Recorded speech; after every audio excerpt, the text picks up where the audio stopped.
बच्चों, आज हम लोग अपनी क्लास में एक मज़मून पढ़ेंगे जिसका उन्वान है सैयद मुश्ताक अली। सैयद मुश्ताक अली हमारे मुल्क हिंदुस्तान के एक अजीम क्रिकेट खिलाड़ी रहे हैं। ये कई दफ़ा हमारे मुल्क हिंदुस्तान की जानिब से दुनिया के दीगर मुल्कों में ये क्रिकेट खेले हैं। तो आइए हम लोग अपने इस सबक में इनके बारे में तफसील से पढ़ते हैं। सैयद मुश्ताक अली हमारे मुल्क के माया नाज क्रिकेट खिलाड़ी थे। यहाँ लफ्ज़ आया है माया नाज। माया नाज का मतलब होता है जिसके ऊपर हम नाज कर सकें। यानी सैयद मुश्ताक अली हमारे मुल्क हिंदुस्तान के ऐसे खिलाड़ी हैं जिनके ऊपर हम नाज करते हैं। इनकी पैदाइश इंदौर में 1914 में हुई। इनकी पैदाइश इंदौर में, जो आज मध्य प्रदेश सूबे में आता है, वहाँ पे हुई। कहाँ? इंदौर में। इनके वालिद होलकर स्टेट में मुलाजिम थे। वालिद के मतलब इनके फादर यानी इनके पिता मुलाजिम थे, यानी नौकर थे। मुलाजिम के मायने क्या होता है? नौकर। तो इनके फादर जो थे, इनके वालिद होलकर स्टेट में मुलाजिम थे। बचपन ही से मुश्ताक अली ने क्रिकेट में अपने जौहर दिखाने शुरू कर दिए। बचपन में ही ये अपना क्रिकेट में जौहर दिखाना यानी कमाल दिखाना शुरू कर दिए थे। 15 साल की उम्र में उन्होंने हैदराबाद के क्रिकेट टूर्नामेंट में एक हैट्रिक ली। जब महज वो 15 साल के ही थे तो उन्होंने हैदराबाद में एक हैट्रिक ली थी और उस मैच में उन्होंने 65 रन बनाए तो लोग चौंक पड़े। जब 15 साल के ही थे तो उन्होंने हैट्रिक ली। यहाँ लफ्ज़ आया हैट्रिक। हैट्रिक का मतलब होता है जब किसी काम को हम लगातार 3 बार करते हैं। यानी इन्होंने उस मैच में लगातार 3 विकेट लिया था, इसलिए उन्होंने हैट्रिक ली और 65 रन भी बनाए तो लोग, क्रिकेट देखने वाले लोग चौंक पड़े। इस तरह इनके लिए फर्स्ट क्लास क्रिकेट मैच खेलने का दरवाज़ा खुल गया। जब इन्होंने हैट्रिक ली और 65 रन भी बनाए तो उन्हें फर्स्ट क्लास क्रिकेट खेलने के लिए दरवाज़ा खुल गया, यानी इनका इंतखाब हो गया, इनका चुनाव हो गया फर्स्ट क्लास क्रिकेट खेलने के लिए। मुश्ताक अली इंदौर की होलकर टीम के जानिब से रणजी ट्रॉफी मैच में हिस्सा लेने लगे। अब मुश्ताक अली जी इंदौर की होलकर जो टीम थी उसकी तरफ से, जानिब से यानी तरफ से रणजी ट्रॉफी मैच में हिस्सा लेने लगे। रणजी ट्रॉफी होती थी उस वक्त, तो आज भी होती है। तो इस तरफ से यानी होलकर टीम की तरफ से ये हिस्सा लेने लगे। Colonel C.K. नायडू उस ज़माने में होलकर टीम के कप्तान थे। Colonel C.K. नायडू, इनके नाम से भी आज ट्रॉफ़ी होती है। तो कर्नल C.K. नायडू उस समय क्या थे? होलकर टीम के कैप्टन थे, कप्तान थे। मुश्ताक अली को हिंदुस्तान के मुख्तलिफ मकाम पर खेलने का मौका मिला। मुख्तलिफ का मतलब विभिन्न, यानी ढेर सारी मकाम पर यानी जगहों पर। मुख्तलिफ मकाम यानी विभिन्न जगहों पर उनको खेलने का मौका मिला। वह दाएं हाथ से बल्लेबाजी करते और बाएं हाथ से गेंद फेंकते। वो दाएं हाथ से क्या करते थे? बल्लेबाजी करते थे और बाएं हाथ से गेंद फेंकते या बॉलिंग करते थे। इनके खेलने का अंदाज दूसरों से अलग था। इनका जो खेलने का स्टाइल, जो तरीका था, वो और दूसरे लोगों से अलग था। इनकी खुद अपनी एक अलग टेक्निक थी। इनकी खेलने की एक अलग टेक्निक थी, यानी एक तकनीक थी, एक इनका अपना खुद तरीका था खेलने का। आगे बढ़कर खेलना, कदमों का तवाज़न। आगे बढ़कर खेलना, कदमों का तवाज़न लफ्ज़ आया है। तवाज़न मतलब दोनों कदमों पर वज़न बराबर।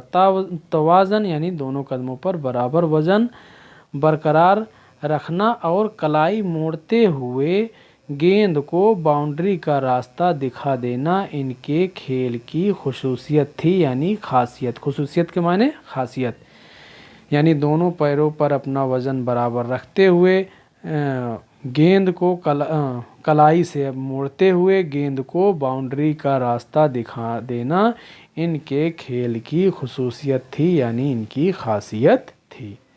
अपने खेल में वह कभी घबराहट और दबाव का शिकार नहीं हुए। कभी भी उन्होंने अपने खेल के दौरान कभी भी वो न तो दबाव और न ही उनको घबराहट होती थी, न उनको कोई दबाव वो महसूस करते थे। खतरा मोल लेकर खेलना इनकी फितरत थी, यानी इनकी आदत थी, फितरत थी, यानी ये नेचुरल इनका एक तरीका था। खतरा मोल लेकर के खेलना इनका फितरत थी। जल्द ही उन्होंने एक बुलंद हौसला बल्लेबाज की हैसियत से अपनी पहचान बना ली। बुलंद हौसला बल्लेबाज, बुलंद हौसला यानी जिसका हौसला बुलंद हो, तो उन्होंने जल्द ही बुलंद हौसला बल्लेबाज की हैसियत से अपनी पहचान बना ली। अपने ख़ास अंदाज की वजह से वह आवाम में मकबूल हो गए। आवाम में मतलब आम लोगों में मकबूल हो गए, यानी फेमस हो गए, प्रसिद्ध हो गए।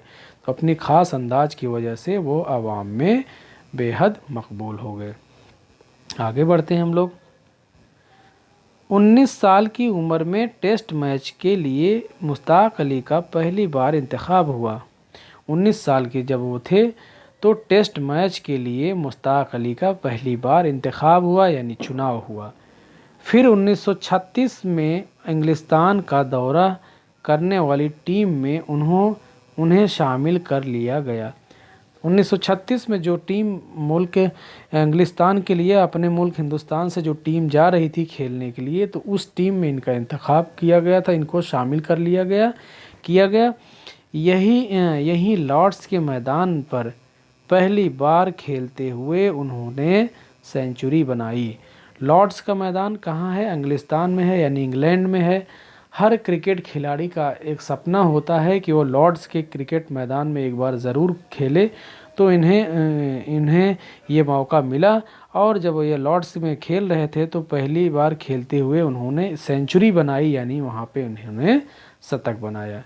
ये इनके खेल का बेहतरीन दौर था, ये इनके खेल का सबसे बेहतरीन दौर था, और वो अपने पूरे फॉर्म में थे, यानी अपने पूरे उत्साह में थे, पूरे अपने जोश फरोश में थे। मानचेस्टर टेस्ट की दूसरी इनिंग में मुश्ताक अली और विजय मार्चेंट ने मिलकर 135 मिनट में 192 रन बनाए। मानचेस्टर की दूसरी इनिंग जब हुई तो पहली इनिंग में तो नहीं, लेकिन दूसरी इनिंग में विजय मार्चेंट और मुश्ताक अली ने मिलकर के 135 मिनट में केवल कितने 192 रन बनाए। तो अंग्रेज़ हैरत में पड़ गए। तो चूँकि ये मैच इंग्लिस्तान में हो रहा था, तो देखने वाले ज़्यादातर लोग अंग्रेज़ ही थे, तो लोग वहाँ देख करके इनको हैरत में पड़ गए। मुश्ताक अली 112 रन बनाकर आउट हुए उस मैच में। इनकी बल्लेबाजी देखकर एक अंग्रेज़ मुबस्सिर, यहाँ लफ्ज़ आया है मुबस्सिर, मुबस्सिर के मायने होता है तबसरा करने वाला, यानी जानकार, क्रिकेट का जानकार जो कमेंट्री करता है। तो एक अंग्रेज़ मुबस्सिर यानी जानकार ने कहा कि रणजी और दिलीप सिंह के देश से एक जादूगर बल्लेबाज आया है। मुबस्सिर ने कहा कि रणजी और विजय के यहाँ से, चूँकि रणजी और विजय भी उस समय के बेहतरीन क्रिकेट खिलाड़ी थे, तो उन्हीं लोगों के नाम से जाने जाते थे, अच्छे खिलाड़ियों के नाम से ये लोग जाने जाते थे। तो मुबस्सिर ने कहा कि रणजी और दिलीप के यहाँ से एक जादूगर बल्लेबाज आया है। हिंदुस्तान में वो अपने खेल की वजह से मकबूल थे ही, क्योंकि हिंदुस्तान में उन्होंने इतना बेहतरीन खेल खेला था, जिसकी वजह से वो मकबूल थे ही, यानी प्रसिद्ध तो थे ही। इंग्लिस्तान भी उनके फ़न का मद्दाह हो गया, यानी उनके फ़न का, यानी कला का। फ़न का मायने क्या होता है? कला। और मद्दाह के मायने तारीफ़ करना। मद्दाह का मतलब क्या होता है? तारीफ़। तो हिंदुस्तान में तो वो मकबूल थे ही, और इंग्लिस्तान भी उनके फ़न का यानी उनकी कला का, उनकी बैटिंग की तारीफ़ होने लगी, यानी इंग्लिस्तान में भी उनकी तारीफ़ होने लगी। बच्चों अब बचा हुआ हिस्सा हम लोग दूसरे हिस्से में पढ़ेंगे। तब तक के लिए हम लोग मिलते हैं अब अपनी अगली क्लास में। तब तक के लिए बच्चों जय हिंद जय भारत।